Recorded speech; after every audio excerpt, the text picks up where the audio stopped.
अस्सलामुअलैकुम वरहमतुल्लाहि वबरकातुहू। आज हम डिस्कस करेंगे fifth blue zoo sixth lesson the wise judgement. चलो आगे बढ़ते हैं हम ग्लोसरी की तरफ। तो ग्लोसरी के अंदर देखेंगे ट्रैवलर। ट्रैवलर किसको बोलते हैं? मुसाफिर को बोलते हैं। A person who is travelling. Customer, a person who buys things. Magistrate, जज in a law court. Scholar, a learned person. Against, in opposition to. Journey, an act of traveling. तो glossary बहुत ही important होती है, आपको vocabulary के अंदर बहुत use होता है इसका। तो यहाँ पे देखिए वोकैबलरी। तो वोकैबलरी के अंदर देखें, read the following statements and observe the underline words. The meat balls in the pot are giving a delicious smell. तो यहाँ पे मीट है, MEAT, मीट है। I want to meet my teacher, तो माई मेरे टीचर को मिलना है, ये meet MEET। Did you find any difference between the underline words? क्या आपने कुछ डिफरेंस देखा है इसके अंदर जो अंडरलाइन किए हुए हैं? Are the underline words same in meaning? क्या ये दो सेम मानी रखते हैं? बिल्कुल नहीं रखते। MEAT मीट गोश्त को कहते हैं, MEET मीट मिलने को कहते हैं। Are they same in pronunciation? Yes, ये प्रोनाउंसिएशन सेम है, meet meat. Are they same in spelling? बिल्कुल भी नहीं, वो तो MEAT है, ये MEET है, तो स्पेलिंग सही नहीं है इसके। तो नेक्स्ट देखेंगे यहाँ पे, yes both the words are pronounced in the same way, both the words are pronounced same way, but they are different in spellings and meanings. Such words are called homophones. तो homophones इसको बोलते हैं। pronunciation same रहता, क्या रहता? pronunciation same रहता, लेकिन spellings और meanings क्या रहते? different रहते, उसको homophones कहते हैं। क्या है बोलो एक मरतबा, homophones किसको बोलते हैं? pronunciation same रहता, लेकिन spellings और meanings क्या रहते? different रहते। तो नीचे देखेंगे activity 3, pick out the homophones from the story that sound like the words given in the box. तो आप खुद लिखिए यहाँ पे homophones, आपको पता है ना प्रोनाउंसिएशन सेम रहना है, स्पेलिंग और मीनिंग क्या रहना है? अलग अलग रहना है। तो हियर अलग हो गया। ब्रेड देखो BREAD, ब्रेड आता। वीक देखो WEAK, weak. Piece PIECE means टुकड़े को बोलते हैं। फोर FORE, फोर, ऐसा भी हम इसके मानी ले सकते हैं, मतलब अलग से एक वर्ड जो प्रोनाउंसिएशन सेम रहता लेकिन मीनिंग्स और स्पेलिंग्स डिफरेंट रहते। राइट का क्या हो सकता? RIGHT। तो ऐसा हम, ये था आपका होमोफोन्स। होमोफोन्स बोले तो क्या है? प्रोनाउंसिएशन सेम रहता, डिफरेंट क्या रहता बोले तो उसके जो स्पेलिंग्स और मीनिंग्स डिफरेंट रहते। चलो नेक्स्ट देखेंगे यहाँ पे, ग्रामर की तरफ आगे बढ़ेंगे। तो ग्रामर देखिए, read the following sentences. The poor traveller is continuing his journey. तो यहाँ पे एक ही है traveller, the poor traveller, singular, तो इज़ क्या आता? सिंगुलर आता। Observe the underline words, both the subject the poor traveller and the verb is are in the singular form. Okay, this is the way how the subject and the verb in a sentence should agree with each other. तो यहाँ पे देखो subject क्या है, helping verb भी वही चुना, बल्कि यहाँ पे क्या है ये एक अग्रीमेंट है ना, तो उसको बोलते सब्जेक्ट वर्ब अग्रीमेंट बोल के। This means that the verb in a sentence must agree with the subject in number and person. अगर सब्जेक्ट सिंगुलर है तो वर्ब क्या होता? सिंगुलर होता। अगर सब्जेक्ट प्लूरल है तो वर्ब क्या होता? प्लूरल होता है, ऐसा। Now read the following sentences. चलो थोड़े बहुत हम लोग यहाँ पे पढ़ लेंगे और समझेंगे कैसा। फर्स्ट वन देखिए, the pot is on the fire. The pot क्या है? सिंगुलर है, तो यहाँ पे भी क्या हो गया? सिंगुलर आया। Several people are sitting in the eating house. Several क्या है? प्लूरल है, तो नेक्स्ट आने वाला जो वर्ब होता वो प्लूरल होता है। आई एम वेरी हंग्री, तो आई के सामने हमेशा क्या आना है? आई के बाद एम बोल के इस्तेमाल करना है। यू आर देखो यू के बाजू में मतलब बाजू में कभी भी हो आर का इस्तेमाल करना है। The poor man was walking, तो यहाँ पे पास्ट सेंटेंस की बात हो रही, तो यहाँ पे सिंगुलर है, तो अगर से सिंगुलर पास्ट है समझो, उसका वर्ब क्या होता है, वाज होता है। अगर से सिंगुलर यहाँ पे सब्जेक्ट जो है वो प्लूरल होता है पास्ट के अंदर, तो प्लूरल का वर्ब क्या होता है, वर होता है। ओके, सिंपल सी बात देखो, वॉज वर ये आके पास्ट के हैं। ओके, आइडेंटिफाई कर सकते हो आप। प्रेजेंट के आके आई एम, आई हो सकता, इज, आर, ये पूरे आपको प्रेजेंट वर्ब होते ऐसा। The word underline show that the verb is agreeing with the subject. It means that singular subject takes singular verbs, plural subject takes plural verbs. बस हम लोग जो बात करें वही है। We use is when the subject is singular, तो हम ईज कब इस्तेमाल करते जब सब्जेक्ट सिंगुलर हो। Are when the subject is plural, are कब इस्तेमाल करते हम जब सब्जेक्ट प्लूरल हो। We use am with the personal pronoun I, personal pronoun I के वक्त में हम लोग क्या इस्तेमाल करते, एम का इस्तेमाल करते। और उसके बाद देखिए are with the pronoun you when the verb is an present tense, तो प्रेजेंट टेंस में है जब आर के मतलब यू के बाद आर का इस्तेमाल करते। We use was when the subject is singular and were when the subject is plural। was वर भी हम लोग कैसा इस्तेमाल करते, was अगर सिंगुलर है तो was, अगर प्लूरल है तो were, अगर पास्ट में है। was is used with the pronoun I and were is used with the pronoun you when the verb is in past tense। तो आपको पता है ना यहाँ पे आई वॉज, आई वर, ऐसा हम क्या इस्तेमाल कर सकते हैं अगर पास्ट टेंस में है, तो आई वॉज, आई वर का इस्तेमाल कर सकते हैं। चलो देखेंगे यहाँ पे एक्टिविटी करेंगे। Activity 4, complete the following sentences with I, is, am, are, was, were. चलो यहाँ पे लिखेंगे आई एम अ स्टूडेंट, क्या है, I am a student. The cows grazing in the field, तो यहाँ पे देखो ग्राजिंग है, तो यहाँ पे क्या कर रहे हैं, काउस खाते हैं, घास खाते हैं, ग्राज कर रहे हैं। द काउस क्या है, प्लूरल है, तो यहाँ पे क्या आना है, प्लूरल आना है।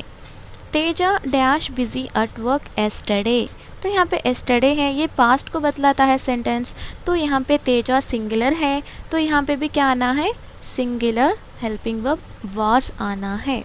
ओके, क्यों, मैं तो पास्ट है ना सेंटेंस, इसके लिए। 4th वन देखिए, the monkey dash on a tree, तो मंकी कहाँ पे है, ट्री पे है, तो मंकी एक ही है ना, तो the monkey is on a tree. The boy dash going to school, तो यहाँ पे बॉय एक ही है, तो क्या आता, ईज आता ना, कोई पास्ट का वर्ब यहाँ पे मौजूद है, तो ईज ही आता। द फ्लावर्स, फ्लावर्स क्या है, प्लूरल है, तो यहाँ पे क्या आता, आर आता। Okay, where dash you last week, अब यहाँ पे देखो ये लास्ट वीक बोल के है ना, तो यहाँ पे आपको लास्ट वीक आ रहा, तो इसके लिए यहाँ पे क्या आता, आप कमेंट बॉक्स में लिखिए 7th का आंसर क्या आता, सोचिए और लिखिए, आपको भी होमवर्क है। She dash unwell last month, मतलब लास्ट मंथ बोले तो ये पास्ट को बता रहा, ये सेंटेंस किसको बता रहा, पास्ट को बता रहा, तो शी क्या होगा, सिंगुलर हुआ, तो पास्ट का क्या होता, सिंगुलर, वह हेल्पिंग वर्ब वाज होता है। विजय डैश माई कज़िन, यहाँ पे कुछ पास्ट का नहीं दिखाई दे रहा वर्ब, तो हम क्या करते हैं, यहाँ पे विजय सिंगुलर है, तो इज भी क्या हो गया, सिंगुलर हेल्पिंग वर्ब हो गया। I am good at drawing, I के सामने हर हमेशा क्या आना है, एम आना है। अगर यहाँ पे कुछ आपको पास्ट का वर्ब आया होता, आई वॉज या आई वर का इस्तेमाल कर सकते, अगरचे प्लूरल हो या सिंगुलर, इस तरह से हम। ओके, आई वॉज ऐसा। देखिए इसके बाद सेकंड देखिए, अब यहाँ तक आपको समझ में आ गया कैसा हम इस्तेमाल करना है वर्ब के पास, सब्जेक्ट सिंगुलर है तो वर्ब भी कैसा हम इस्तेमाल करना बोल के। In the present tense nouns and verbs combine in an interesting way. अब हम प्रेजेंट टेंस की बात करेंगे, किस टेंस की बात करेंगे, प्रेजेंट टेंस की। Nouns take s to the singular to be plural, अगरचे नाउन्स जो आगे सिंगुलर हैं तो उसके बाजू का लगने वाला हेल्पिंग वर्ब क्या होता है, यस आर ई एस को ऐड कर देता, but verbs drops s from the singular from the agree with the plural subject. अगर प्लूरल सब्जेक्ट है तो क्या कर देता, एस को ऐड नहीं करते, सिंपल सी बात। Personal pronoun I and you follow the same rule as plurals, तो सेम यहाँ पे देखिए सिंपल सी बात है। देखो द क्रेन ईट्स फिश, हम इसके रिलेटेड इससे पिछले भी हम लोग पढ़े थे इसके बारे में। यहाँ पे क्रेन एक ही है, ओके। यहाँ पे क्या हो रहा, एस को ऐड कर दे रहे हैं। हम पहले पढ़े थे ना सब्जेक्ट वर्ब एग्रीमेंट के अंदर, तो सिंगुलर है तो सिंगुलर आना बोल के, वो हम हेल्पिंग वर्ब के बेस पे पढ़े थे, ओके, वो याद रखिए।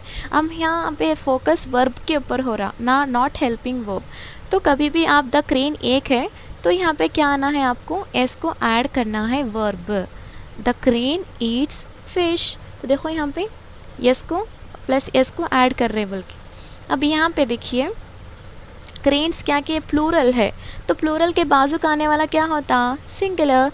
सिंगुलर नहीं बोल सकते हम उसको, यस को ऐड मतलब निकाल देना है। क्रेन्स प्लूरल है तो यहाँ पे वर्ब है ना, यहाँ पे नॉट हेल्पिंग वर्ब की हम बात नहीं कर रहे हैं, यहाँ पे हम वर्ब की बात कर रहे हैं। तो इसको हम क्या लिख सकते हैं, क्रेन्स वो तो प्लूरल है तो उसका वर्ब क्या होता है, सिंगुलर होता है। Cranes eat fish. तो देखो सिंपल से एक बात देखो, कंफ्यूज नहीं होना आप। देखो अगर हम हेल्पिंग वर्ब की अगर बात करते हैं तो वो अलग मामला हो जाता, अगर आप वर्ब की बात करते हैं तो अलग मामला होता। इन प्रेजेंट टेंस के अंदर मैं प्रेजेंट टेंस की बात कर रहा हूँ, तो देखिए यहाँ पे द क्रेन्स ईट फिश बोल के दिया, ओके। तो हम यहाँ एक क्रेन है, यहाँ पे हम लोग एक ही ईट लिखते हैं, क्या बोले तो नहीं करना इन प्रेजेंट टेंस में, ये एक रूल है ये, okay. The crane Yeats fish, ऐसे ही इसको लिखना है, ओके। तो यहाँ पे आप समझ के आगे बढ़ना चाहिए। क्यों बोले तो इंग्लिश ग्रामर के अंदर ईच एंड एवरी छोटा से छोटा नक्ता भी क्या होता बोले तो बहुत ज़्यादातर हम लोगों को मार्क्स कम होने के चांसेस रहते हैं, इसके लिए आप ध्यान से पढ़ना चाहिए। अगरचे सब्जेक्ट सिंगुलर है तो वर्ब प्लूरल करना चाहिए। प्लूरल मीन्स क्या करते हैं आप एस या ई एस को ऐड करना चाहिए। अगर आपका जो सब्जेक्ट क्या है प्लूरल है तो एस को निकाल देना चाहिए, ऐसा है, ओके। कंफ्यूज नहीं होना। अब नीचे देखो, इससे पहले हम जो भी पढ़े थे वो हेल्पिंग वर्ब पढ़े थे, अब हम क्या बात करें, मेन वर्ब की बात कर रहे हैं ना, वो थोड़ा ध्यान में रखिए। Now fill in the blanks choosing the right form of the verbs from the brackets. देखो ये भी एक वर्बिच है ना, ओके। तो चलो फिल करते हैं हम लोग। हिज क्लासमेट्स, ये पूरा प्लूरल है तो हम लोग को क्या आता है यहाँ पे, स्टडी। तो प्लूरल आता है तो बाजू का जो वर्ब था वो क्या है ना, सिंगुलर है ना, तो स्टडी आता। A lady dash, a lady क्या है, सिंगुलर है तो यहाँ पे क्या आता, इसको हम लोग ऐड करते, ओके। सिंगुलर सब्जेक्ट है तो वर्ब को हम लोग क्या करते, इसको ऐड करते।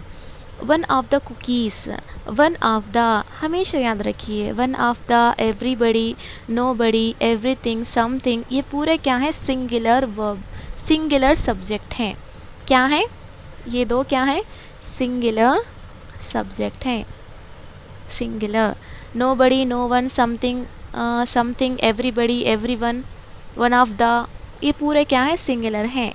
हम क्या करते बोले तो कुकीज़ देख के ये प्लूरल है तो यहाँ पे हम स्मेल आता बोल के लिख देते, लेकिन वन ऑफ द कुकीज़ बोल के बोल रहा, तो यहाँ पे सिंगुलर है समझो ये। अब यहाँ पे क्या आता, प्लूरल आता, स्मेल्स। प्लूरल नहीं बोलना उसको, इसको ऐड करना बोलना। One of the cookies smells nice. तो ये तीसरा और चौथा वेरी वेरी वेरी इंपॉर्टेंट है, पूछने के चांसेस रहते ऐसे। यहाँ पे देखो ये एवरीबडी डैश एन्जॉयस, तो एवरीबडी क्या है, एक सिंगुलर है तो बाजू में क्या आता है, इसको ऐड करना पड़ता। इसको ऐड करना बोले तो एन्जॉयस को हम ऐड करते। अब बचा क्या है हमारा बीच में, cats dash rats. Cats already यहाँ पे प्लूरल सब्जेक्ट है तो आपको वर्ब क्या होना चाहिए, इसको निकाल देना चाहिए, चेज आता, कैट चेज रैट्स। तो ऐसा कंफ्यूज नहीं होना, आप आराम से देखिए। यहाँ पे देखिए एक्टिविटी 5, ये पास्ट टाइम को बताता है, ये प्रेजेंट टाइम को और ये फ्यूचर टाइम को। आई वॉज ए चाइल्ड, ये पास्ट, मैं जब बच्चा था या बच्ची थी बोलते ना ऐसा। I am a girl now, अब मैं लड़की हूँ। आई शैल बी ए वुमेन, मैं एक वुमेन बनूँगी, ऐसा। अब इसमें आपको पता चल गया ना, यहाँ पे ये पास्ट को बताता है, ये प्रेजेंट को बताता है और ये फ्यूचर को बताता है, बल्कि यहाँ पे दिया गया है। The first picture describe the past time, the second picture describe the present time and the third picture describe the future time. It is clear from the above pictures that she was a child in the past, is a girl in present, will be women in a future. तो कभी भी आप देखिए present को कैसे याद रखना बोले तो आप प्रेजेंट में है बोल के वाज आर वर अगर से दिखाई देता है तो वो पास्ट है. एम इज़ आर अगर से दिखाई देते हैं तो वो प्रेजेंट है. शल विल अगर से दिखाई देते हैं तो वो क्या है, फ्यूचर है. सिंपल. तो देखिए यहाँ पे formation of simple future tense. चलो हम सिंपल फ्यूचर टेंस का फॉर्मेशन कैसा लिखते हैं, इम्पॉर्टेंट है, देखो याद रखिए. We use simple future tense to express an action that is going to take place in future time. तो हम सिंपल फ्यूचर टेंस कैसा करते बोलो, जो मुस्तकबिल में होने वाला है उसी को बोलते ना. तो ये यहाँ पे बोल रहा आई वी के सामने हर हमेशा शल का इस्तेमाल करना है. Verb in base form means ये V1 होता है. Okay, I shall come, we shall write, ऐसा हम आई वी के सामने हमेशा शल का इस्तेमाल करना है और V1 ही इस्तेमाल करना. अब आई शल कमिंग, वी शल रिटन ऐसे नहीं करना. Okay, I shall, we shall, V1 का ही इस्तेमाल करना. ये आपको पूछता करेक्शन ऑफ सेंटेंसेस के अंदर. यू, ही, शी, इट, दे, इसके बाद हमेशा इसके बाद विल का इस्तेमाल ज़रूर से करना चाहिए और verb in base form V1 का इस्तेमाल करना चाहिए. You will sing a song eight tomorrow's party. तो यहाँ पे देखो एक मेन एक बात आपको बताना चाह रहा, जैसे कि यू के सामने यू के बाद ही के बाद विल का इस्तेमाल करो बोल रहा और सिंपल फ्यूचर टेंस के अंदर V1 का इस्तेमाल ज़रूर से करना. Not V2, no V3, no V4, only V1 का इस्तेमाल करना चाहिए. शी विल कुक टुमारो, यानी कि देखो यहाँ पे शी के सामने विल मतलब शी के बाद हम विल का इस्तेमाल किए. कुक क्या है, V1 है. He will visit Delhi next month. तो ही के बाद हम विल का इस्तेमाल करते, विल के बाद हम क्या इस्तेमाल करते, V1 विजिट होता. They will go to Chennai next week. तो विल के बाद हम गॉन इस्तेमाल नहीं करना, गो इज V1 का इस्तेमाल करना है. In the simple future the main verb is always in the base form, यानी कि V1 फॉर्म में रहता. Formation of simple future negative. तो देखिए यहाँ पे formation of simple future negative की हम बात करते हैं. अगर हम नेगेटिव इस्तेमाल करना है सिंपल फ्यूचर टेंस के अंदर, ऑब्वियसली आई वी के बाद हम शल का इस्तेमाल करते हैं. शल के बाजू में क्या करते हैं, नॉट का इस्तेमाल करते हैं, V1 फॉर्म का इस्तेमाल करते हैं. यू, ही, शी, इट, दे, इसके सामने हम लोग बाद में विल का इस्तेमाल करते हैं, नॉट को लगाते हैं और V1 का फॉर्म इस्तेमाल करते हैं. नोट देखिए, in the simple future negative the main verb is always in its base form. तो कभी भी आप नेगेटिव भी इस्तेमाल कर रहे हैं यहाँ पे तो बाजू में V1 का ही इस्तेमाल करना चाहिए. चलो यहाँ पे लिखते हैं, आपको भी एक आइडिया आ जाता. I shall not play tomorrow. Okay, we shall not play tomorrow. You will, you के बाद से विल आ जाता ना, you will not play tomorrow. She will not play tomorrow. It will not play tomorrow. They will not play tomorrow. तो बस ये ध्यान रखना है आपको, आई वी के बाजू में शल का इस्तेमाल करना है, यू, शी, इट, दे के सामने उस बाजू में विल का इस्तेमाल करना चाहिए. यही इसके अंदर दिया गया है. जज़ाकल्लाह खैर आपका अपना कीमती वक्त देने के लिए, और क्विज़ अटेंड कीजिए. सीरियसली ये क्या है बोले तो जो भी हम लोग टॉपिक्स डिस्कस कर रहे हैं टेक्स्ट बुक बेस है वो बहुत ही इंपॉर्टेंट होते हैं और बेसिक है इस चीज़ें जो हम लोग को एग्ज़ाम में पूछने के चांसेस हैं. तो नेगलेक्ट मत करिए, अपना कीमती वक्त इस चीज़ पे लगाएं. और ये 10 या 15 मिनट का ही वीडियो रहता, आप आराम से सुने और फ़ायदा उठाएं और अपने फ्रेंड्स को भी शेयर करें. जज़ाकल्लाह खैर आपका. अस्सलामु अलैकुम व रहमतुल्लाहि व बरकातहू.